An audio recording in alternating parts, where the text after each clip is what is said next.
Hi hello guys, welcome back to our channel. ഒരു വർഷം മുന്നേ ഞാൻ ബോട്ടോക്സിനെ പറ്റി ഒരു വീഡിയോ ചെയ്തിട്ടുണ്ട്. അപ്പോൾ ഞാൻ വിചാരിച്ചു അതിൻ്റെ കുറച്ച് അപ്ഡേറ്റ്സും ആഫ്റ്റർ കെയറിനെ പറ്റിയും അതുപോലെ തന്നെ ബോട്ടോക്സ് ചെയ്യുമ്പോൾ ശ്രദ്ധിക്കേണ്ട കാര്യങ്ങളെ പറ്റിയും എല്ലാം ഒരു വീഡിയോ ചെയ്യാന്ന്. അതുപോലെ തന്നെ ഏറ്റവും ബെസ്റ്റ് ട്രീറ്റ്മെൻറ്റ് ഏതാണ്? ഇപ്പോൾ കുറേ ട്രീറ്റ്മെൻറ്റ്സ് ഉണ്ട്. കെരാറ്റിൻ, സ്മൂത്തനിങ്, അതുപോലെ തന്നെ സ്ട്രൈറ്റനിങ്, അതുപോലെ തന്നെ ബ്രസീലിയൻ ബോട്ടോക്സ്, നാനോപ്ലാസ്റ്റി, അങ്ങനെ കുറേ ട്രീറ്റ്മെൻ്റ് ഉണ്ട്. അപ്പോൾ അതിനകത്ത് ഏറ്റവും എഫക്റ്റീവായിട്ടും നമ്മുടെ ഹെയർ ഫോളൊക്കെ കുറച്ച് സ്മൂത്തനിങ്ങും അതുപോലെ തന്നെ വോളിമൈസിങ് ആവുന്ന ട്രീറ്റ്മെൻറ്റ് ഏതാണെന്നൊക്കെയാണ് ഞാൻ ഇന്നത്തെ വീഡിയോയിൽ പറയുന്നത്. അപ്പോൾ എൻ്റെ വീഡിയോ ആദ്യമായിട്ടാണ് കാണുന്നവർ എന്തായാലും സബ്സ്ക്രൈബ് ചെയ്യണം, ലൈക്ക് ചെയ്യണം, കമൻറ്റ് ചെയ്യണം. അപ്പോൾ നമുക്ക് നേരെ വീഡിയോയിലേക്ക് പോകാം. അപ്പോൾ ഫസ്റ്റ് ഓഫ് ഓൾ ഞാൻ ചെയ്തിരിക്കുന്നത് എൻ്റെ ഹെയറിൽ ബോട്ടോക്സ് എന്ന് പറയുന്ന ട്രീറ്റ്മെൻറ്റാണ്. ബോട്ടോക്സ് എന്ന് പറയുന്ന ട്രീറ്റ്മെൻറ്റിനെ പറ്റി പറയുകയാണെങ്കിൽ ബോട്ടോക്സ് ചെയ്ത് കഴിഞ്ഞാൽ നിങ്ങളുടെ ഹെയർ ഫാളൊക്കെ പരമാവധി കുറയ്ക്കും. നിങ്ങൾക്കിപ്പോൾ ഹെയർ ഫാൾ ഉള്ള ഒരു ആളാണെങ്കിൽ അത് നമ്മൾ ഷാമ്പൂവും കണ്ടീഷണറും യൂസ് ചെയ്യുമ്പോൾ നേരത്തെ എങ്ങനെയാണോ ഹെയർ ഫാൾ ഉണ്ടായിരുന്നത് അതുപോലെ തന്നെ ഹെയർ ഫാൾ പോയിക്കൊണ്ടിരിക്കുക. അതുപോലെ തന്നെ നമുക്ക് പരമാവധി കൺട്രോൾ ചെയ്യാൻ പറ്റും ഈ ബോട്ടോക്സ് ചെയ്താൽ. അഫോർഡബിൾ ആയിട്ടുള്ള നോക്കുകയാണെങ്കിൽ പാരബനും സിലിക്കൺ ഫ്രീ ആയിട്ടുള്ള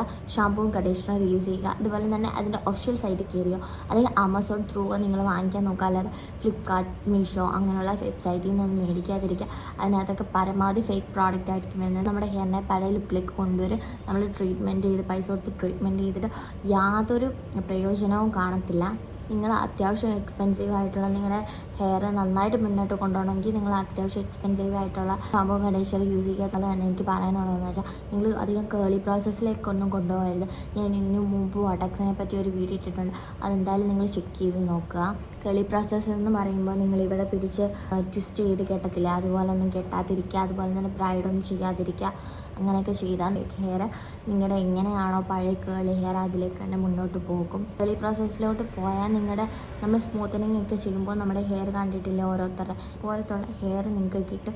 ഇവിടെ ചുരുണ്ടും ബാക്കി സ്ട്രെയിറ്റ് ലുക്കും ആയിരിക്കും. അതുപോലെ തന്നെ നിങ്ങൾ ഡെയിലി കുളിക്കുന്നവരൊക്കെ ആണെങ്കിൽ നിങ്ങൾ എന്ത് ചെയ്യുക, ഒരു ബോണറ്റോ കാര്യങ്ങളോ യൂസ് ചെയ്ത് നിങ്ങളുടെ ഹെയർ കെട്ടി വെക്കുക. ഹെയർ ഒരു കാരണവശാലും നനയ്ക്കരുത്. പ്രത്യേകിച്ച് നിങ്ങൾ ഹോസ്റ്റലിലൊക്കെ നിൽക്കുന്നവരാണെങ്കിൽ ക്ലോറിൻ വാട്ടർ ഒന്നും ഒരിക്കലും തലയിൽ കൊള്ളാതിരിക്കാൻ നോക്കുക. കാരണം നിങ്ങളുടെ എഫക്റ്റ് പോകും. ഇപ്പോൾ ഒരു കേളി ഹെയർ ആണെങ്കിൽ നിങ്ങൾക്ക് മെയിൻറ്റെയിൻ ചെയ്യാൻ ഭയങ്കര ബുദ്ധിമുട്ടുണ്ട്. എങ്ങനെയാണെങ്കിൽ നിങ്ങൾക്ക് ബോട്ടോക്സ് ട്രീറ്റ്മെൻറ്റ് എടുക്കാവുന്നതാണ്. അല്ല നിങ്ങൾക്ക് കേളി ഹെയർ മെയിൻറ്റെയിൻ ചെയ്യാൻ പറ്റുമെങ്കിൽ നിങ്ങൾ ഡെഫിനറ്റ്ലി ആ കേളി ഹെയർ ആയിട്ട് മുന്നോട്ട് പോകുന്നതായിരിക്കും നല്ലത്. ഞാനിപ്പോൾ നിങ്ങൾക്കൊരു ബെസ്റ്റ് ട്രീറ്റ്മെൻറ്റ് റെക്കമെൻഡ് ചെയ്യണമെന്നാണെങ്കിൽ ഞാൻ പറയുന്നത്, ഞാനിപ്പോൾ യൂസ് ചെയ്തിട്ടുള്ളത് ബോട്ടോക്സ് മാത്രമേ ഉള്ളൂ ചെയ്ത് നോക്കിയിട്ടുള്ളത്.